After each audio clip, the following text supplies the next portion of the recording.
Você sacrificou madrugadas, momentos de lazer, momentos com a família para estudar, tomou posse no cargo, se dedicou a ele, para no final receber a notícia: reprovado no estágio probatório. Eu sei, parece o fim, é um momento de desespero e ansiedade, mas existem diversas irregularidades e vícios e falhas burocráticas nesse processo de estágio probatório que podem ser discutidas. Fica comigo nesse vídeo que eu vou te explicar sobre isso hoje. Olá, meu nome é Dácio Munhoz, eu sou do Munhoz Barbosa, escritório de advocacia especializado em servidores públicos, concursos públicos e processos seletivos de residências médicas. E hoje nós vamos tratar sobre esse tema de estágio probatório. Mas antes de a gente adentrar mais aprofundadamente nas questões das falhas do estágio probatório, vamos entender primeiro o que é o estágio probatório. O estágio probatório é um período de 3 anos, isso mesmo, 3 anos, em que o servidor vai passar por avaliações periódicas e uma final para verificar se ele tem compatibilidade, se ele tem aptidão para exercer aquele cargo. E aqui, abrindo um parênteses, é interessante ressaltar uma questão. Existem diversas bancas de concurso que avaliam se o candidato PCD, ou seja, o candidato com deficiência, ele é apto ou não para um cargo em razão das limitações dele durante a fase do concurso. E no correto, como já decide a Justiça, que essa avaliação deve ser feita durante o estágio probatório. Voltando aqui à questão do estágio probatório, a Constituição Federal diz o seguinte: o servidor efetivo, ou seja, o efetivo é aquele que ingressou na administração pública através de um concurso público. Ele tem direito à estabilidade após 3 anos de efetivo exercício e mediante aprovação do estágio probatório.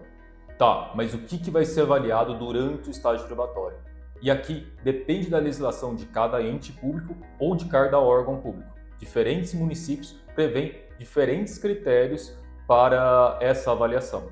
Mas de um modo geral, em regra, são os seguintes: disciplina, ou seja, capacidade de receber ordens e cumprir elas, não se opor a elas. Assiduidade e pontualidade, ou seja, não falta e chega no horário. Capacidade de iniciativa, ou seja, ele é proativo, ele traz ideias, ele toma iniciativa sem necessitar que alguém dê ordem para ele.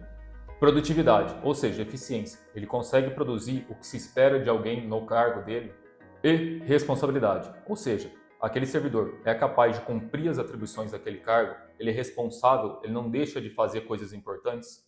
E novamente aqui eu vou abrir mais um parênteses para explicar o seguinte: quem é o servidor antes do estágio probatório?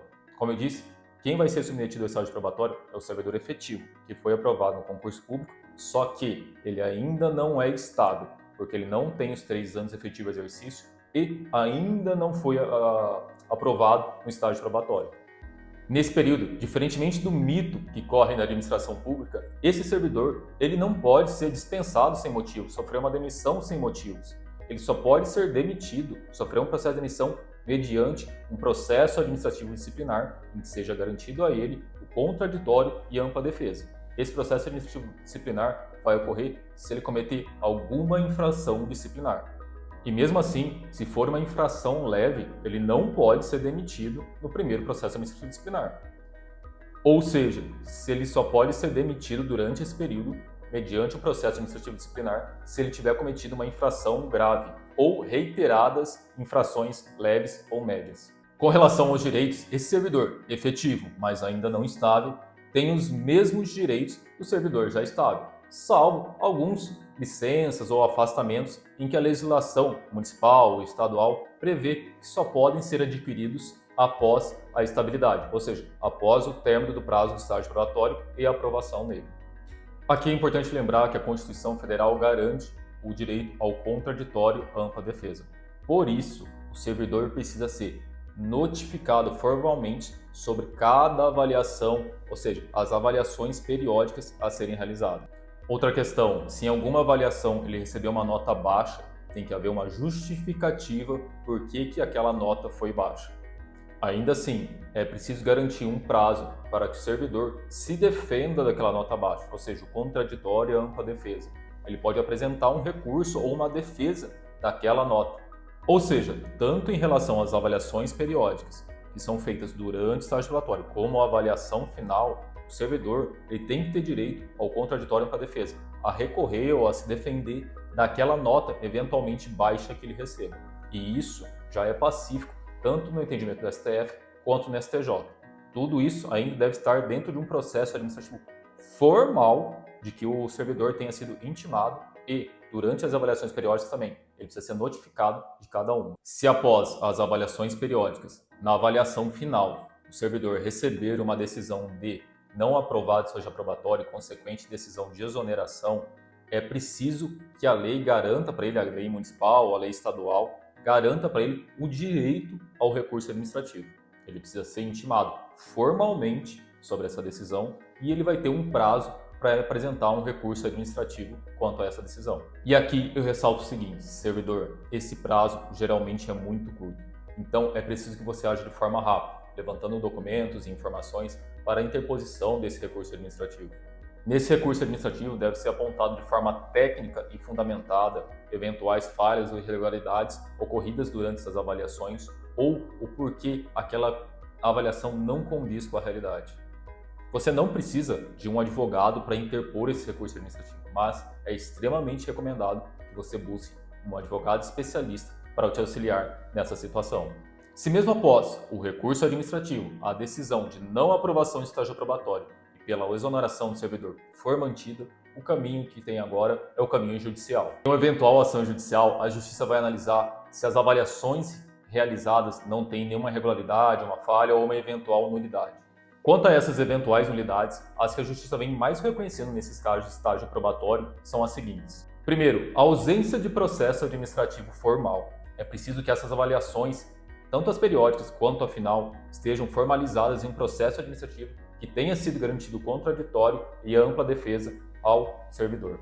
Sem isso, o processo, a demissão, a exoneração do estágio probatório é nula. Segundo, avaliações sem critérios objetivos definidos previamente. É preciso que a legislação municipal, as normas que tratam do estágio probatório, prevejam quais são os critérios que vão ser avaliados. E esses critérios precisam ser objetivos, para que não haja margem para subjetividades, questões genéricas ou até mesmo a perseguição política. Então, você, servidor, você precisa saber previamente quais são esses critérios que vão ser avaliados. E, novamente, são que ser critérios objetivos, não abrindo margem para uma eventual subjetividade ou até mesmo uma perseguição política.